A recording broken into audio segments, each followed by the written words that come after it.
নমস্কার, ক্যালকাটা ডায়ালগস থেকে মনোজ দাস বলছি। নিশ্চয়ই হেডিংটা দেখে চমকে গেছেন। সারোগেট মাদার কথাটার সঙ্গে সোনম ওয়াংচুক এবং ককরোচ জনতা পার্টির নাম কেন নিয়ে এলাম বুঝিয়ে বলছি। দেখুন, সারোগেট মাদার কথাটির সঙ্গে অল্প বিস্তর পরিচিত অনেকেই, তবে যারা জানেন না তাদের জন্য দুটো কথা বলি। সারোগেট মাদারের বাংলা অর্থ হলো গর্ভ ভাড়া দেয়া মা বা বিকল্প মা।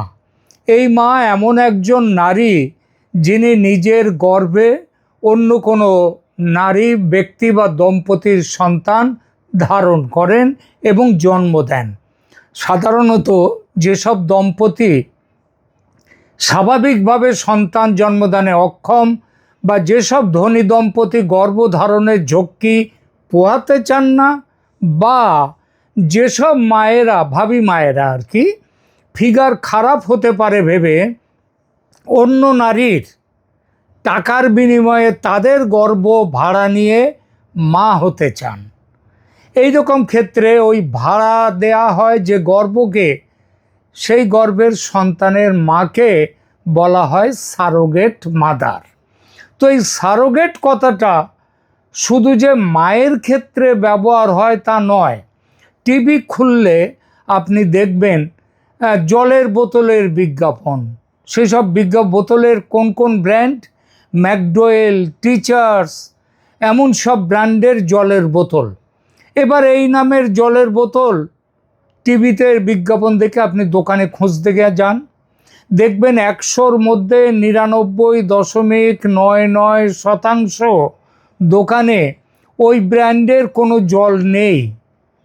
না থাকার কারণ, ওরা তো আর জল বিক্রির জন্য ওই অ্যাডভার্টাইজমেন্ট দেয়নি ওই কোম্পানিগুলো, ওরা দিয়েছে ওদের ব্র্যান্ডের মদ বিক্রির জন্যে।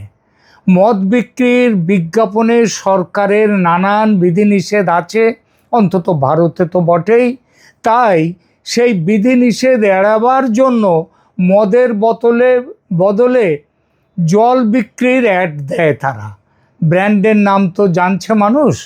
এসব বিজ্ঞাপনেরই পোশাকি নাম হচ্ছে সারোগেট অ্যাড।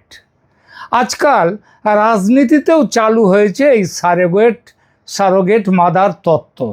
রাজনৈতিক দলগুলো সরকারের বিরোধিতাকে একটা অরাজনৈতিক মুখ দিতে আপাতভাবে অরাজনৈতিক সংগঠনকে নামিয়ে দেয় আন্দোলনের বাজারে। যেমন কৃষক আন্দোলনের কথা আপনাদের মনে আছে। সেই কৃষকরা কারা?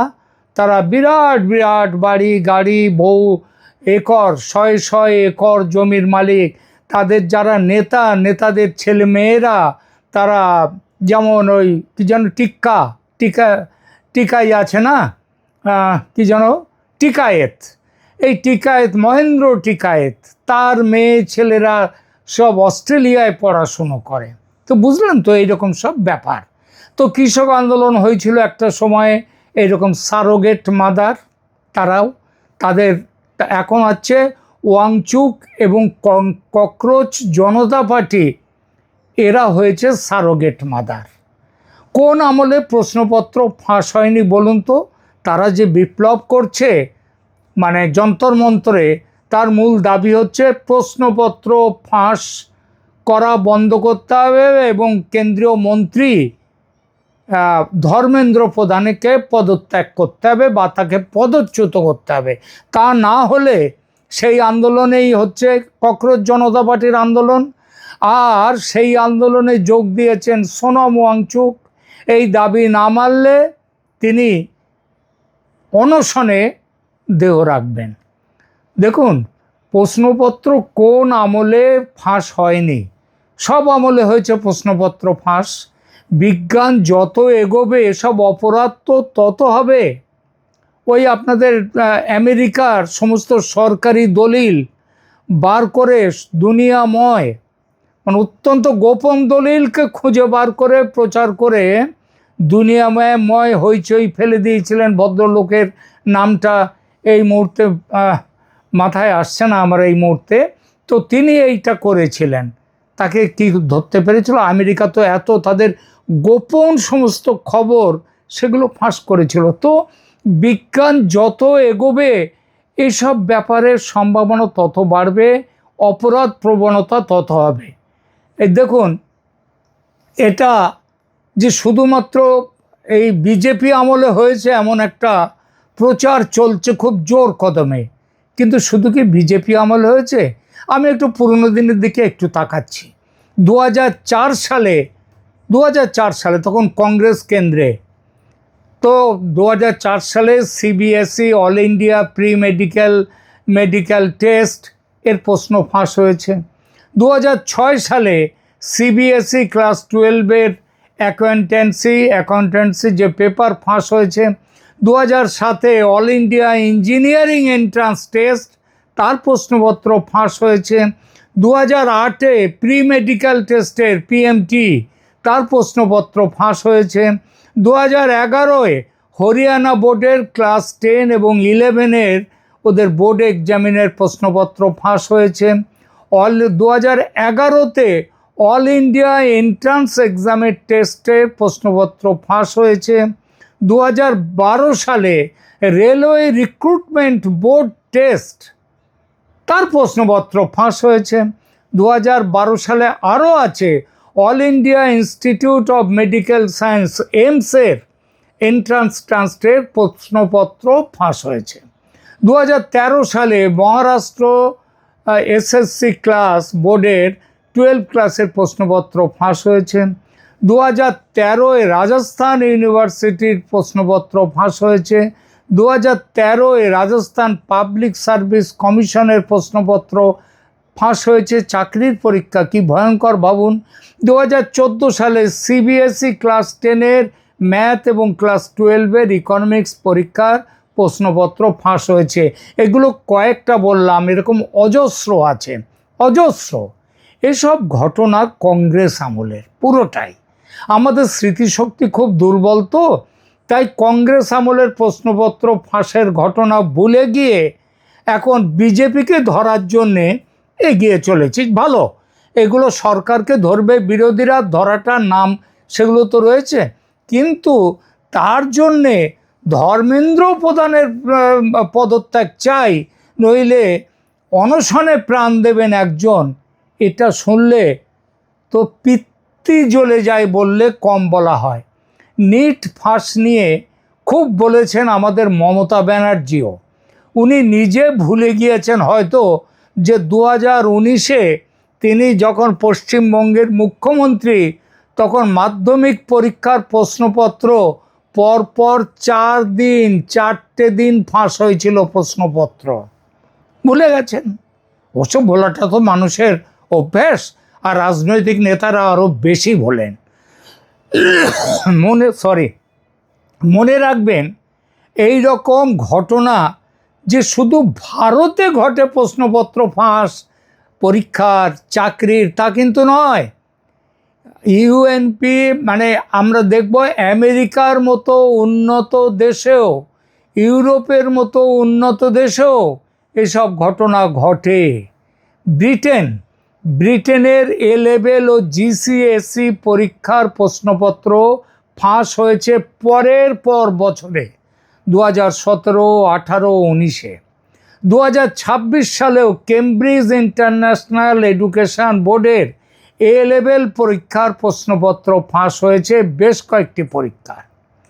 আমেরিকায় পড়তে যাওয়ার জন্যে যে স্যাট আছে, স্যাট পরীক্ষা, এসএটি এবং TOEFL test of English as foreign language পরীক্ষা, যে পরীক্ষা দিয়ে সারা পৃথিবী থেকে ছাত্রছাত্রীরা আমেরিকায় যাওয়ার জন্য বসে, সেই পরীক্ষার প্রশ্নপত্রও বারবার ফাঁস হয়েছে। এই 2026-এও ফাঁস হয়েছে চীনে।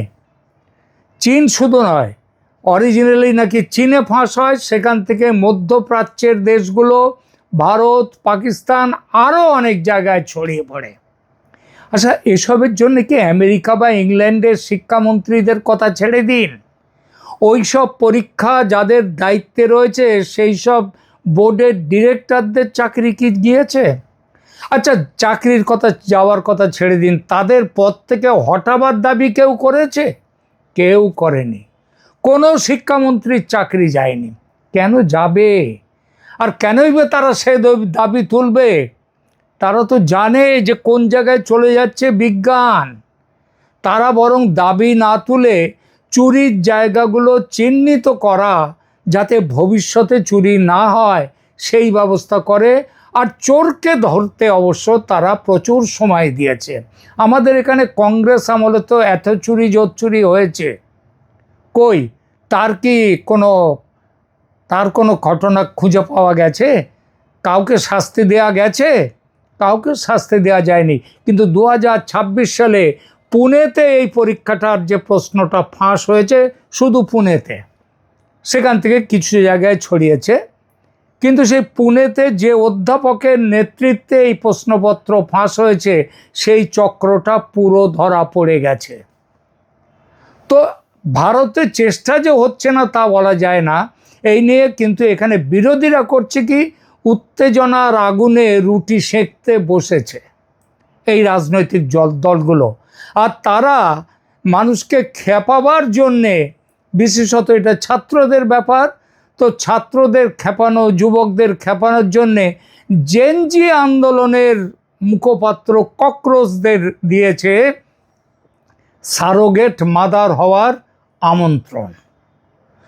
আর মহান সোনাম ওয়াংচুক, যিনি সত্যিই বিখ্যাত মানুষ, তার অনেক অবদানও আছে অনস্বীকার্য, কিন্তু তিনি এদের হয়ে খেলছেন। তিনি জানি না এজন্যে সারোগেট মাদারের ফি হিসেবে কত টাকা পেয়েছেন ককরোচ এবং তাদের যে নতুন আইডল সোনাম ওয়াংচুক, জানি না।